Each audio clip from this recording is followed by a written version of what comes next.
베드로전서 3장 8절에서 9절입니다.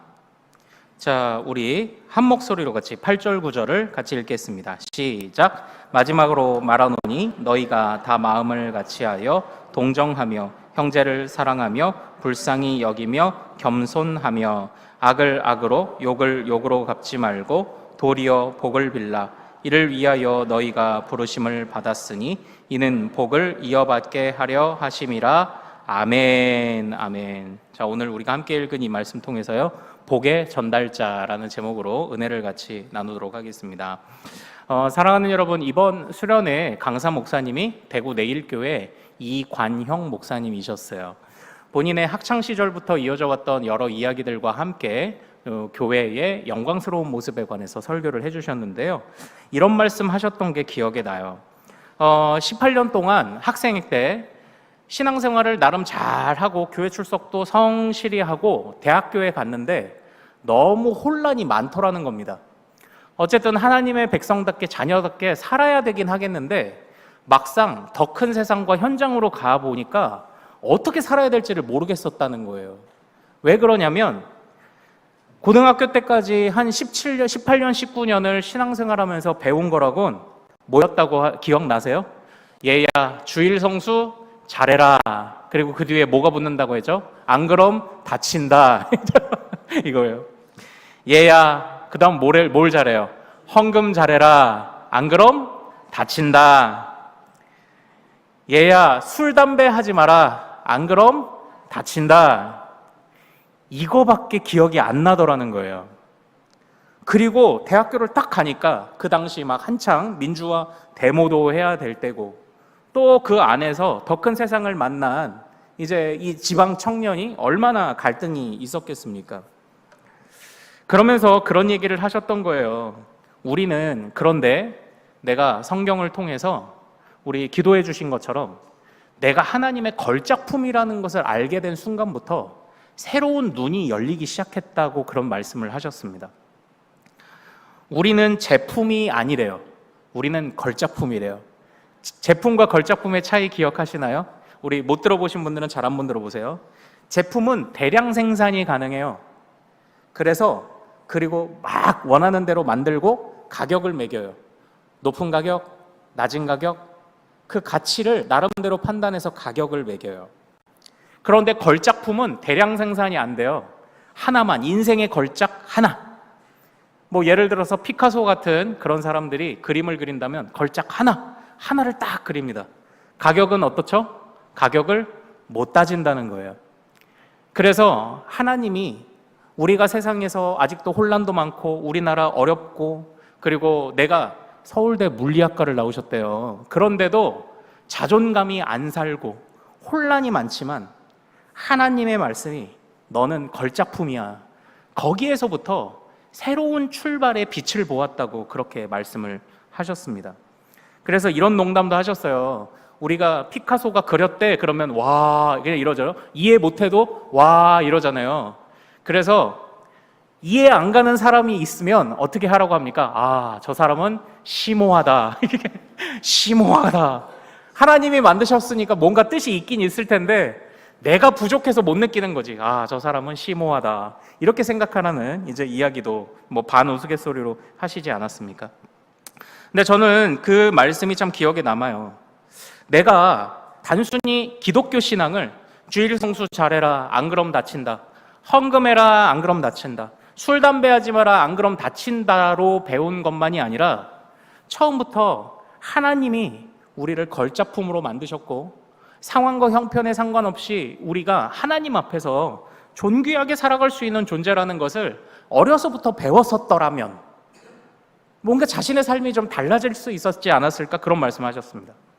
저는 오래전에 그 유학생들을 대상으로 하는 그 집회인 코스타라고 있는데 그 코스타의 주 강사이신 지금은 은퇴하셨어요. 상하이 한임연합교회의 엄기영 목사님이 하나님 나라에 대해서 강의하신 것이 좀 기억에 납니다. 이 엄기영 목사님은 이렇게 했습니다.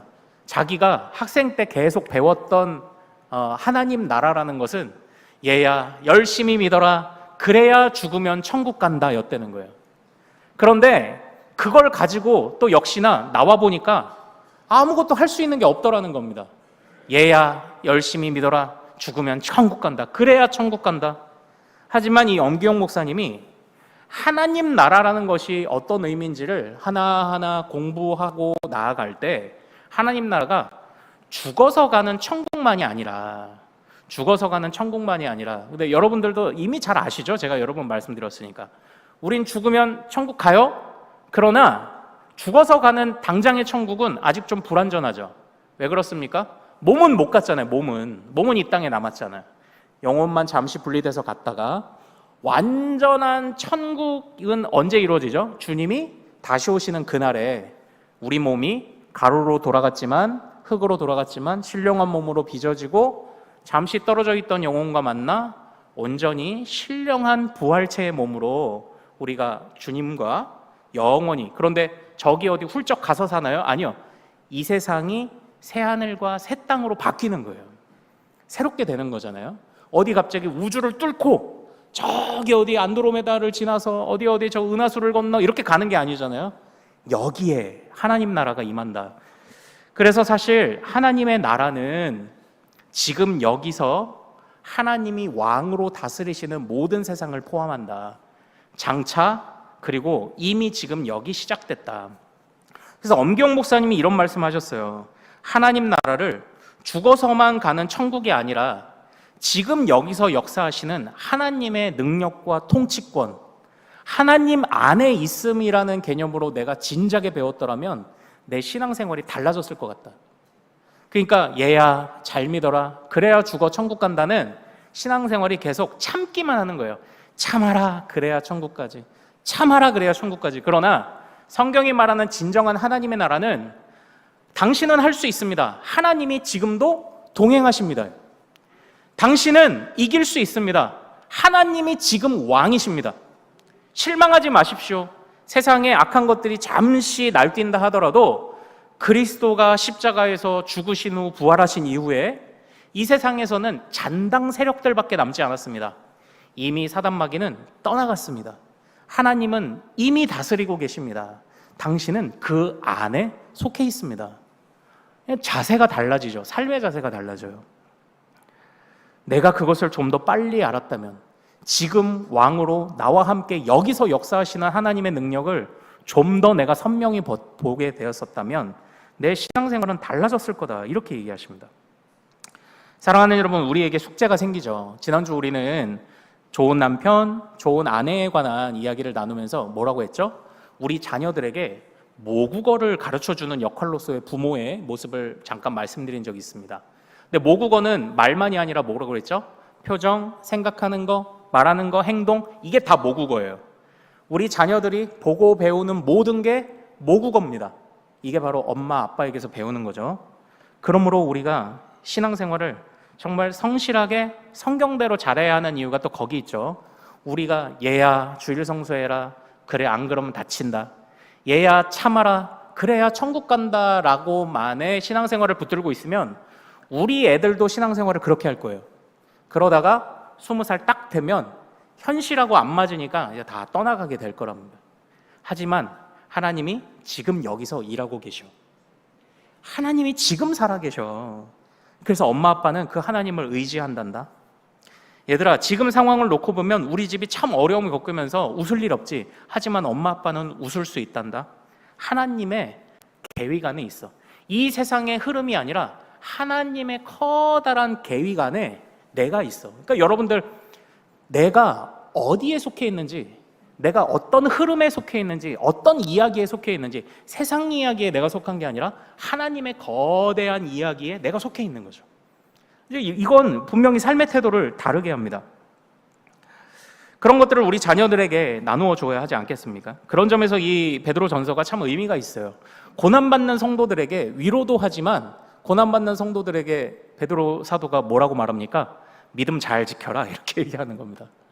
아니, 고난당하는데 위로는 못 해줄 망정 거기다 대고 믿음 잘 지키라고? 그런데 그것만한 답이 없다는 겁니다. 근데 왜 그렇습니까? 자, 우리 오랜만에 1장으로 좀 한번 가볼까요? 1장 3절에서 5절을 같이 좀 보죠.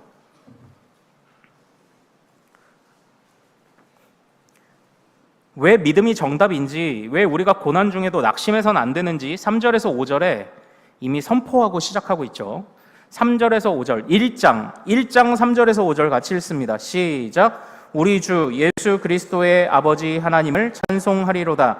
그의 많으신 긍휼대로 예수 그리스도를 죽은 자 가운데서 부활하게 하심으로 말미암아 우리를 거듭나게 하사 산 소망이 있게 하시며 썩지 않고 더럽지 않고 쇠하지 아니하는 유업을 있게 하시나니 곧 너희를 위하여 하늘에 간직하신 것이라.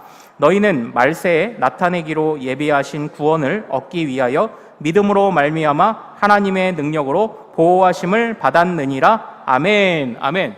여기서 우리는 중요한 표현을 봤습니다. 무슨 소망이에요? 산소망이에요. 산소망을 가졌습니다. 예수 그리스도의 고난이 고난으로 끝나지 않은 것처럼 예수 그리스도께서도 아버지의 계획 안에 자신을 맡겼을 때 그 고난은 죽음으로 끝난 것이 아니라 무엇으로 끝났죠? 부활과 승천의 영광으로 끝났습니다. 뿐만 아니라 예수님 자신이 부활과 승천의 영광으로 하나님 보좌 우편에서 지금도 왕노릇하실 뿐만 아니라 아버지의 계획 자체도 성취되어서 많은 영혼들을 구원하게 하셨다는 거죠. 이 모든 것을 한마디로 집약해서 뭐라고 말해요? 우리가 가진 소망은 헛되지 않습니다. 산소망이라고 표현합니다.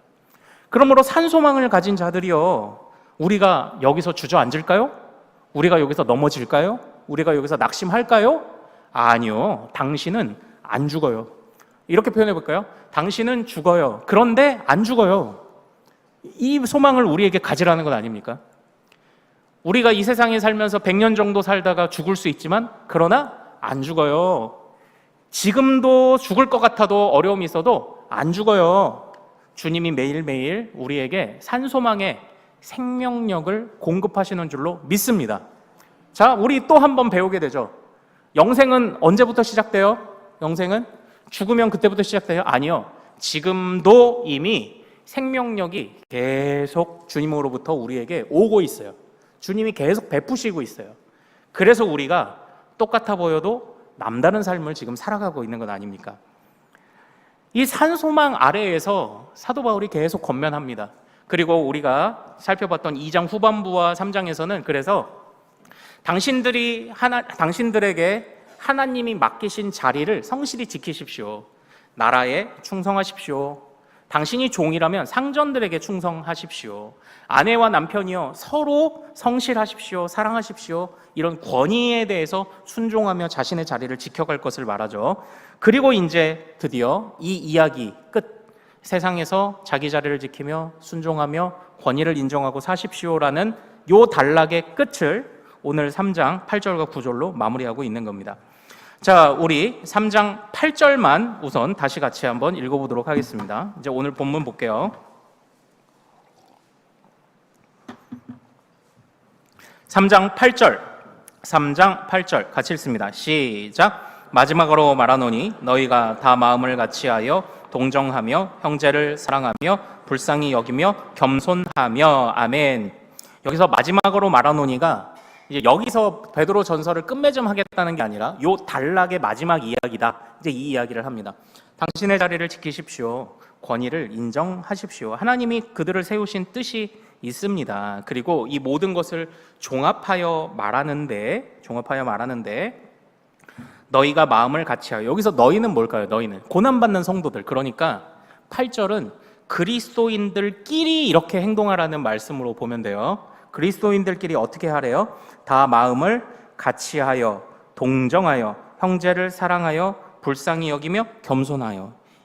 그리스도인들끼리는 이런 자세로 사십시오. 마지막 정리하면서 이렇게 말하는 거예요. 자, 그러면 9절을 같이 한번 읽어보죠. 9절 같이 읽습니다. 시작. 악을 악으로 욕을 욕으로 갚지 말고 도리어 복을 빌라. 이를 위하여 너희가 부르심을 받았으니 이는 복을 이어받게 하려 하심이라. 아멘. 자, 8절이 그리스도인들끼리 사이의 행동을 권면하는 말이라면 9절은 누구에 대한 행동을 권면하는 말일까요? 네, 악을 악으로 갚지 말라. 그러니까 악이 자꾸 누군가가 나한테 악을 주는 거예요. 그러니까 이건 세상에 대해서 우리가 어떤 자세를 가질까, 지금 그 이야기를 하는 거예요. 너희 믿는 그리스도인들끼리는 이렇게 행동하시고요. 그리고 세상에 대해서는 이렇게 행동하십시오라고 이 두 가지 권면을 지금 주고 있는 겁니다. 산 소망이 있는 자들이여 고난 중에 그리스도인들끼리는 이렇게 행동하십시오. 산 소망이 있는 자들이여 세상에 대해서는 이렇게 행동하십시오라고 이렇게 이 단락을 마무리 짓는 거예요.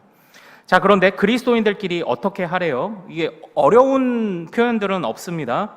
동정하세요. 서로 마음을 동정하세요. 이 동정하다라는 것과 뒤에 나오는 불쌍히 여기다라는 게 의미가 조금 유사한데, 이 불쌍히 여기다라는 이 표현이 좀 재밌는 표현이에요. 그냥 원래대로 원어대로 직역을 하면은 창자를 공유하다라는 뜻이에요. 이게 네가 내 속을 알아? 이럴 때 알지. 이게 뭐예요? 마음이 통했다는 거잖아요. 창자를 공유하다. 불쌍히 여기는 건 서로의 속을 헤아려 주는 거예요. 동정하다는 말 그대로 이제 동정하다, 연민하다, 불쌍히 여기다 다 같은 맥락이지만 사실 이 안에서 상대에 대해서 어떻게 하랍니까? 동정하여, 그리고 사랑하여, 불쌍히 여기며, 어휴 불쌍하다 아니요. 창자를 공유하는 겁니다. 창자를. 네. 자, 여러분들 그 모원단창이라는 그 한문수거 아십니까? 그 어떤 뱃놀이 하던 중국의 오래전 사람이 아기 원숭이를 장난으로 탁 낚아챘는데 그 엄마 원숭이가 아기를 되찾으려고 막 숲을 지나서 쫓아오다가 결국은 지쳐서 죽어버린 거예요. 뭐 졸지에 아기 원숭이만 데리고 놀려가다가 엄마 원숭이를 잡았으니 아이고 이거 가죽 벗겨서 좀 잡아먹을까 하고 배를 갈라봤더니 엄마의 창자가 다 끊어져 있었다는 거죠. 아기를 잃은 슬픔이, 이게 모원단창이라는 한문수거입니다. 예.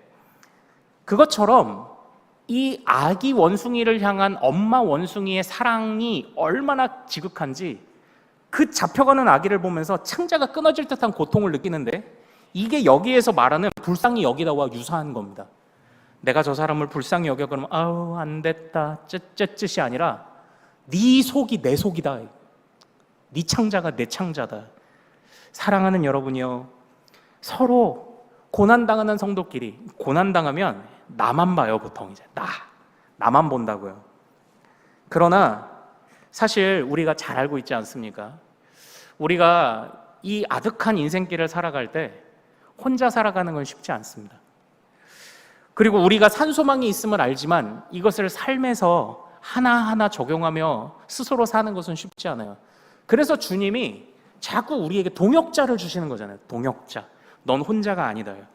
너랑 같은 길을 걸어가는 사람들이 있다. 근데 그러면 힘이 나는 거잖아요. 그것처럼 너희와 함께 고통당하는 그리스도인들끼리는 서로 이렇게 불쌍히 여기고 속을, 마음을 나누며 동역자가 되십시오. 그래야 당신은 이 고난길을 끝까지 갈 수 있습니다 라고 지금 그렇게 권면하는 것 같습니다. 산소망이 있는 자들이여 당신들은 동역자가 되십시오. 그런데 여기에서 다른 사람에 대해서 동정하세요, 사랑하세요, 불쌍히 여기세요, 겸손하세요. 이 겸손하세요는 또 조금 다른 의미가 있습니다. 이 겸손이라는 건 물론 다른 사람에 대해 겸손하라라고 할 수 있지만, 이 겸손에 대해서 이제 본래적인 뜻을 학자들이 해석할 때는 자기 자신을 정직하게 보십시오 이렇게 번역을 하기도 하더라고요.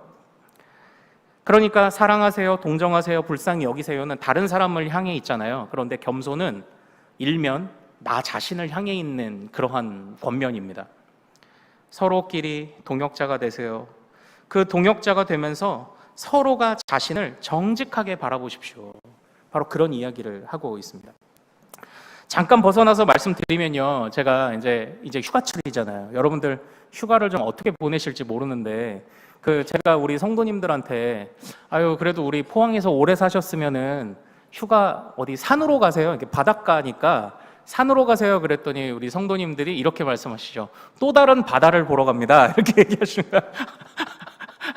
근데 생각해 보니까 저도 포항에 있으면서 바다 볼 일이 생각보다 없어요. 성도도 잘 안 나가 보는 거죠. 근데 어쨌든 어떻게 해야 휴가를 잘 보내는 걸까요? 어떻게 해야 휴가를 잘 보내는 거죠? 우리 방영희 집사님 말씀하신 것처럼 요리 안 하고 애들은 알아서 놀고 나는 내 아내와 그냥 사랑하는 사람들과 같이 쉬고, 그것도 좋아요. 그런데 사람이 언제, 그러니까 아무것도 안 해서 쉴 때도 쉼을 얻지만 언제 마음이 좀 단단하고 좀 좋아지냐면 성장할 때 내가 예전에 못했는데 이걸 하는구나 이러면 머리에서 도파민이 확 나오면서 이게 진짜 휴식과 같은 효과를 얻는다는 거예요. 그러니까 누가 봐도 어려운 일이지만 굉장히 열정적으로 하는 사람은요, 휴가를 안 가도 괜찮은 거예요. 저 휴가도 못 가고 난 저렇게 못 살아 하지만 그 사람은 그걸 재밌어서 하는 거거든요. 그게 휴가인 거예요. 그래서 많은 사람을 연구하는 이런 학자들, 상담하는 사람들이나 이런 교수님들이 그런 얘기합니다. 한번 해보세요. 저도 해보려고 하는데, 휴가지 가서 자기 자신을 찬찬히 한번 돌아보세요. 이렇게 권면해요. 그러니까 책을 하나 읽어라. 저도 책 한 권 가져가서 읽고 올 건데, 단순히 책을 읽어라가 아니라 그 책을 통해서 그걸 거울 삼아 나를 보는 거예요. 당신 자신을 더 잘 이해해 보시고 한번 찬찬히 살펴보세요. 그러면 그게 진짜 휴가죠. 이런 얘기를 하는데 한번 참고해 보세요. 근데 여기서 좀 그런 것과도 연관성이 있는 것 같습니다. 함께 갈 수 있는 동역자. 이 길을 어떻게 가? 같이 가자. 그러면 친구가 등 떠밀어 주면 가는 거예요. 그런 의미도 담겨 있는 것 같습니다. 그리고 너 자신을, 우리 스스로 자신을 항상 살피면서, 남한테 겸손하려면 내가 나를 알아야 되잖아요. 나를 살피면서 내가 이렇게 부족하니 하나님의 은혜를 구해야지. 아니면 하나님이 이런 재능도 주셨네. 내가 이것도 할 수 있네 하면서 또 그러면서 이 고난을 함께 뚫고 나갈 힘을 또 거기서 이렇게 얻을 수 있는 것 아닙니까? 산소망이 있는 자들이여, 서로 좋은 동역자가 되십시오. 그리고 하나님 앞에서 자기 자신을 정직하게 바라보십시오. 그러면 당신은 이 고난을 뚫고 갈 수 있습니다. 이렇게 말해요. 자, 그런데 이제 문제는 두 번째예요. 9절에 보면은요, 세상이 악을 우리에게 준다 해도 악을 악으로 갚지 말래요. 세상이 우리를 욕해도 욕으로 갚지 말래요. 이해가 되죠? 우리가 가진 산소망은 아무리 세상이 우리를 악하게 대하고 우리를 욕해도 닳지 않아요. 사라지지 않아요. 주님이 우리에게 주신 산소망은, 그 생명력은 오히려 더해지면 더해졌지 사라지지 않아요. 닳지 않아요. 그래서 일희일비할 필요가 없습니다. 그러나 이것은 이론입니다. 현장에 나가서는 참으로 쉽지가 않습니다. 그러나 하나님께서 그때마다 어떻게 하면 우리가 힘을 내야 하냐, 기도하십시오. 열심히 기도하고 하지만, 그러나 우리 주님께서 우리에게 다시 한번 권면하시는 것이 있습니다. 자, 우리 9절 말씀을 다시 한번 같이 읽어보죠. 9절 말씀을 읽고 3장 9절을 읽고 2장 9절을 가서 읽을 거예요. 자, 3장 9절 먼저 같이 읽습니다. 시작. 악을 악으로, 욕을 욕으로 갚지 말고 도리어 복을 빌라. 이를 위하여 너희가 부르심을 받았으니 이는 복을 이어받게 하려 하심이라. 아멘. 악을 악으로 갚지 마세요. 욕을 욕으로 갚지 마세요. 그것이 당신을 향한 주님의 부르심입니다. 당신이 왜 지금 이 자리에 있는 줄 아십니까? 당신이 왜 하나님의 자녀된 줄 아십니까? 욕을 욕으로 갚지 말고 악을 악으로 갚지 말라고 당신을 거기 세워두신 것입니다. 이걸 다시 뒷부분에서는 이렇게 말해요. 너는 복을 이어받게 하려, 복을 이어져 오는 복을 받고 그것을 전달하게 하려는 목적으로 당신이 여기 서 있다는 것을 잊지 마십시오. 세상은 악할지라도 우리의 역할은 보복이 아니라, 우리가 참고 견딤으로 그들의 죄악이 드러나기는 하지만 보복은 주님이 하시는 거잖아요. 당신에게 하나님이 부여하신 역할은 악을 악으로, 욕을 욕으로 갚는 역할이 아니라, 당신은 오히려 세상에 하나님의 복이 있음을 전하기 위하여 부르심 받았다는 것을 잊지 마십시오. 이렇게 말하는 거예요. 그래서 이것을 2장 9절에서는 어떻게 표현했나? 2장 9절로 가서 읽습니다. 자, 같이 읽어요. 시작. 그러나 너희는 택하신 족속이요 왕같은 제사장들이요 거룩한 나라요 그의 소유가 된 백성이니 이는 너희를 어두운 데서 불러내어 그의 기이한 빛에 들어가게 하시니에 아름다운 덕을 선포하게 하려 하심이라. 아멘. 당신은 이렇게 존귀합니다. 우리가 축복송에도 넣어서 부르지만, 그러나 이것은 우리가 왜 주님께 부름받아 이 자리에 서 있는지를 보여주는 아주 중요한 부분이었습니다. 당신은 택하신 족속입니다. 왕 같은 제사장입니다. 그렇게 하나님의 복이 당신에게 왔습니다. 그리고 그렇게 하나님의 놀라운 복이 당신을 통해 흘러갈 겁니다. 보복은 하나님이 하실 것이니, 그들 머리 위에 숯불은 하나님이 두실 터이니 당신은 복의 역할만을 감당하십시오. 이렇게 권면하고 있는 겁니다. 물론 이것도 쉽지는 않을 거예요. 우리에게 산소망이 있다 하지만 여전히 버티기 어려운 순간들도 있을 겁니다. 그러나 우리는 자꾸 주님이 우리에게 처음 우리를 부르신 주님의 그 뜻과 목적을 생각하지 않으면 어떤 참아낼 만한 이유를 찾아내도 사실은 그것은 미봉책에 불과해요. 동족방뇨예요. 잠깐이에요. 그러나 하나님이 나를 세상에 복을 전하는 자로 부르셨지. 그래서 나를 택하신 족속이요 왕 같은 제사장이요 거룩한 나라 삼으셨지. 근데 사랑하는 여러분, 이 약속은 출애굽한 이스라엘 백성들이 처음 받았습니다. 그런데 그 이스라엘 백성들은 누구의 후손이었습니까? 바로 아브라함의 후손들이었죠. 아브라함이 창세기 12장에서 처음 하나님의 부름을 받을 때 주님이 약속하셨습니다. 너는 복이다. 너는 복이 될 거다. 옛날 성경으로 하면 복의 근원이다. 그것은 무엇을 의미합니까? 너만 복 받고 끝나는 게 아니라 너를 통해 복이 흘러갈 거다. 이렇게 말씀하시잖아요. 그런데 그 이후에 아브라함이 살았던 인생은요, 절대 복을 나눠주는 사람처럼 그렇게 살지는 않았습니다. 진짜 못나게 살았어요. 어려운 중에 어떻게든 모면해 보려고 아내를 유력한 사람들에게 넘겼잖아요. 그런 것까지도 했습니다. 똑같이 세상 사람들 하듯이 첩을 얻었고 그렇게 살았습니다.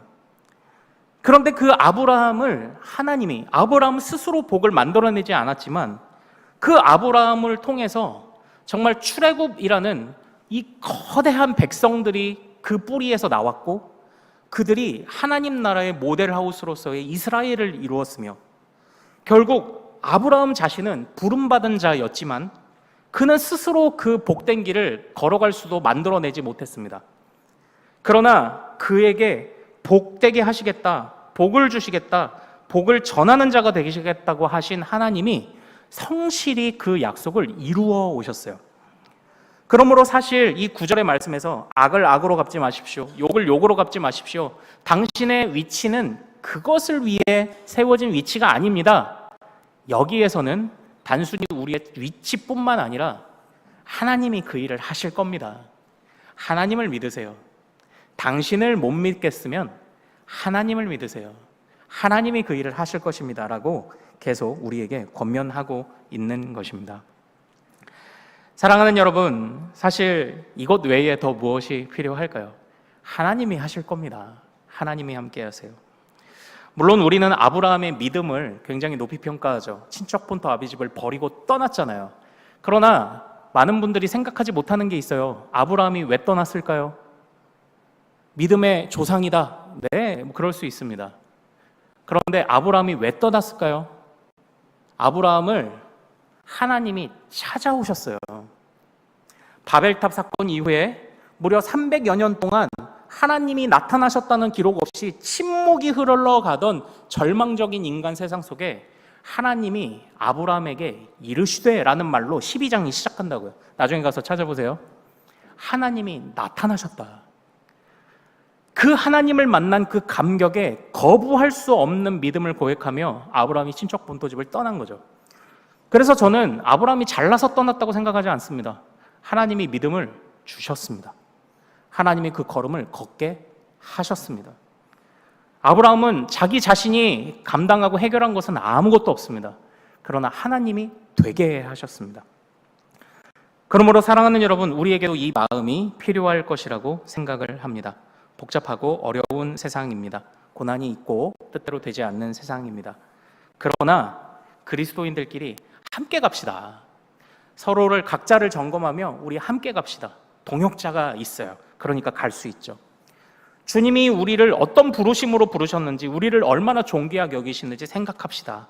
뿐만 아니라 주님이 우리를 존귀하게 여기신다는 그 약속은 과거에만 주시고 끝난 것이 아니라 우리가 받은 이 복을 또 전달할 수 있도록 하나님이 하실 것입니다.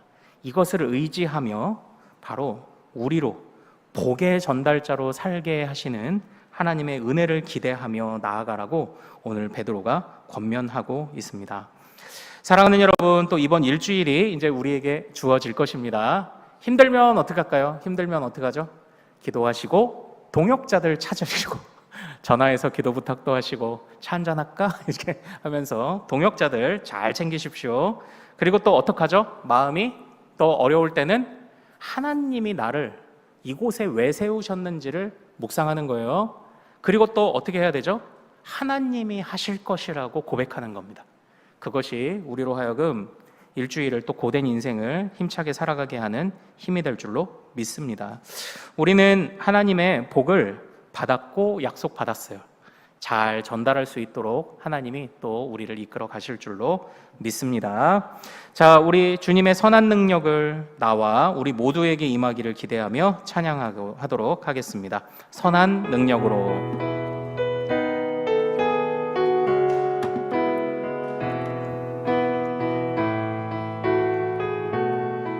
자, 그 선하님의 고요히 감싸요. 그 선하님의 고요히 감싸요. 그 놀라운 평화를 누리며 나 그대들과 함께 걸어가네. 나 그대들과 한 해를 여네. 지나간 허물 어둠의 날들이 지나간 허물 어둠의 날들이 무겁게 내 영혼 짓눌러도 오 주여 우릴 외면치 마시고 약속의 구원을 이루소서. 그 선하님이 우릴 감싸시니 믿음으로 일어날 일 기대하네. 주 언제나 우리와 함께 계셔. 하루 또 하루 간을 새로. 그 선하님이 우리를 감싸시니 그 선하님이 우릴 감싸시니 믿음으로 일어날 일 기대하네. 주 언제나 우리와 함께 계셔. 하루 또 하루가 다시 한번 그 선하님이 우리를 감싸시니 그 선하님이 우릴 감싸시니 믿음으로 일어날 일 기대하리. 주 언제나 우리와 함께 계셔. 하루 또 하루 간을 새로워. 자, 우리 이 시간 한번 같이 기도할까요? 하나님, 내 마음을, 내 창자를 나눌 수 있는 좋은 동역자를 붙여 주옵소서. 그리고 내가 또 누군가에게 그런 동역자가 되게 하옵소서. 또한 주님이 나를 이곳에 왜 보내셨는지를 항상 생각하게 하소서. 우리를 세우신 목적, 보내신 목적 뿐만 아니라 나 홀로 버티지 않게 하시고 주님이 아브라함을 어떻게 해서든 복의 근원으로 이끌어 가셨던 것처럼 하나님이 하실 것을 의지하는 우리가 되게 하셔서 우리의 일주일이 복되게 하옵소서. 자, 우리 주여 이름 크게 한번 부르며 일주일을 주님께 맡기며 인생을 맡기며 기도합시다. 주여!